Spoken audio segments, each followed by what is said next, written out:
sejam bem-vindos a essa apresentação, chamada Reflorestamento de Acidentes, a vida enquanto transmutação.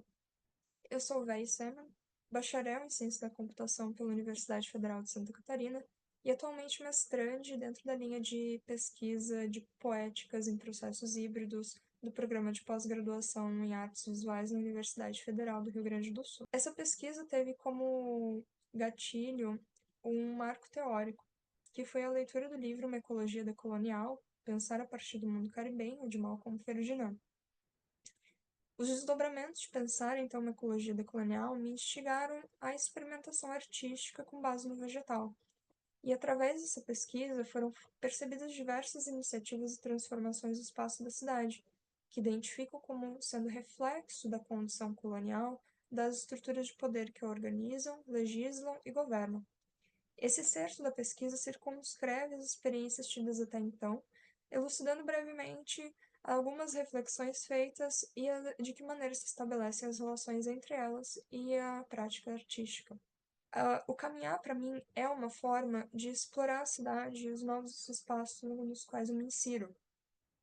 Então, com a leitura do livro, eu fui tendo um cuidado de mudar o meu olhar, não mais a partir do humano, mas sim olhar para a história do vegetal, suas resistências, relações sociais e seus deslocamentos. Eu coletei folhas das mais variadas espécies para fazer experimentos e capturei fotografias também para poder conhecer quem são os meus vizinhos, a partir de pesquisas dentro da internet. Alguns dos experimentos que eu fiz foram relacionados a bordado, costura, pintura, colagem, gravuras, trabalho com fototipia, mas as fotografias efetivamente serviram para gerar um acervo pessoal, mais ou menos classificando as plantas, dadas as origens e usos delas, para realmente me orientar como metodologia prática e teórica, né, durante a pesquisa. Enquanto estava pesquisando sobre algumas plantas com as quais eu cruzo frequentemente, eu encontrei uma iniciativa que foi realizada pela Prefeitura de Caxias do Sul no ano de 2016, cunhada Programa Inventário Municipal de Arborização Urbana, cujo resultado foi inclusive colocado numa plataforma cartográfica digital, o GEO Caxias, ou seja, de fácil acesso. Então, aqui eu coloquei uma imagem da plataforma, só para orientar, né? A gente tem um mapa, e esses pontos verdes, então, são especificamente os indivíduos vegetais.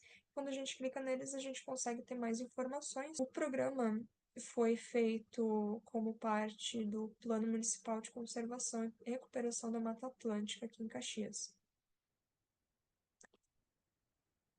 Mas algumas coisas a partir da minha vivência nas coletas de folhas foram percebidas, como que a maioria das plantas muito próximas à minha casa não são plantas nativas, e sim exóticas.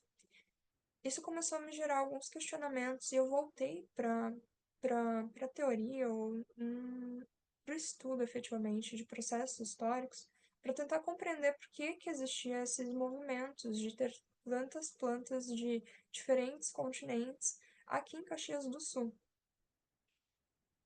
Eu percebi então que as escolhas institucionais, governamentais e até pessoais são visivelmente influenciadas pelo que Ferdinand conceitua como habitat colonial, que é forjado pela negação à alteridade promovida pela colonização, constituindo uma ação de mesmificação, de redução ao mesmo, da qual se resulta uma estética de repetição, uma uniformização das plantas, das maneiras de consumir, de se vestir e de pensar o mundo. Jenny Nunes, uma psicóloga e ativista indígena, compreende a ideologia colonialista através do sistema de monoculturas, que se distribui em diversos eixos, como, por exemplo, a monocultura da fé, a monocultura da sexualidade, dos afetos, do pensamento, entre outros. Como ela disse, nessas monoculturas, um dos eixos centrais é o pressuposto da não concomitância. Só um Deus seria verdadeiro, só um amor seria legítimo, apenas uma sexualidade ser escolhida, apenas um plantio na terra e assim por diante. Em diálogo com Jenny Nunes, eu consegui colocar a Greta Garbo, que é uma ativista queer estadunidense que argumenta que o cristianismo foi relevante para a dominação da natureza, dos corpos e das sexualidades, tanto quanto foi influente para a fundação dos Estados-nação modernos. Ela diz que a retórica e a instituição do cristianismo, juntamente com os impulsos imperialistas dos Estados-nação militarizados, têm sido usados por quase 2000 anos para retratar a heterossexualidade, o sexismo, o racismo e o classismo, assim como a opressão do mundo natural como divinamente ordenado. Isso é um argumento teórico muito forte.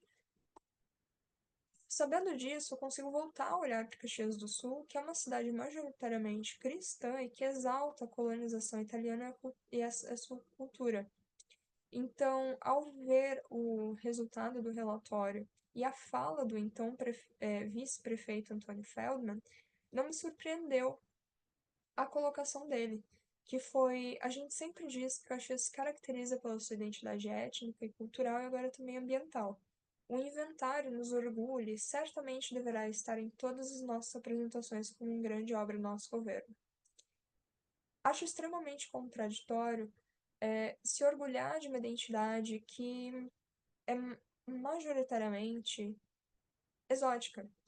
Segundo os resultados do relatório, mais de 51% das praças, áreas urbanas verdes e outros plantios em vias públicas são de plantas exóticas e não nativas. Sabendo disso, eu consegui voltar então para o meu processo artístico com uma perspectiva diferente, uma perspectiva que eu cunho como sendo antiespecista, de realmente entender quais são essas relações entre os vegetais e os seres humanos, dados seus processos históricos.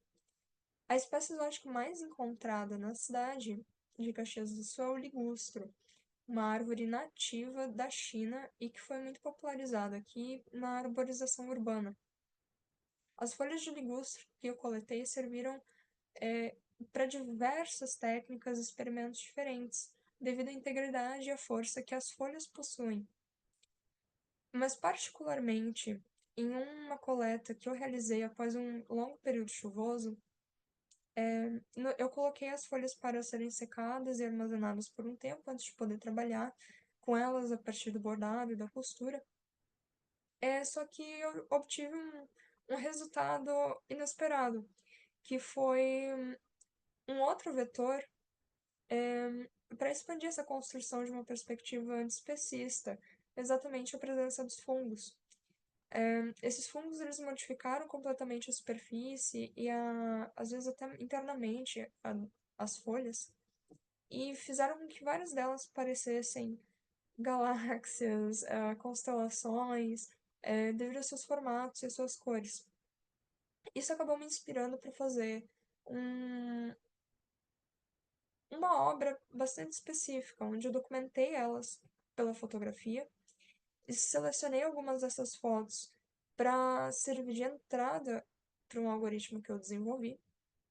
E o resultado desse algoritmo, então, é a criação de múltiplas imagens que, exibidas em sequência, elas codificam uma dança na superfície da folha, pois ela está em constante transformação no seu interior, dado que a presença dos fungos ela acaba se visualizando como possibilidade de existência, o que condensa um certo movimento.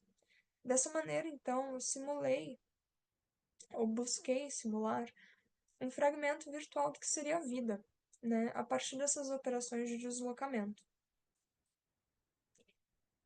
Muito inspirado pelo artista, né, Castiel Vitorino brasileiro, eu sinto que o resultado dessa obra apresenta a vida como uma jornada marcada pela efemeridade da forma, a vida, a natureza, como metamorfoses cotidianas.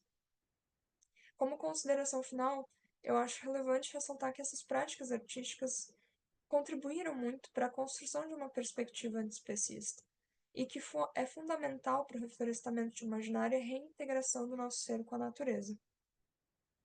Eu agradeço o tempo de vocês, sei que a apresentação foi bastante curta, mas estou aberta aos feedbacks e qualquer anotações que vocês tenham a me colocar. Muito obrigada.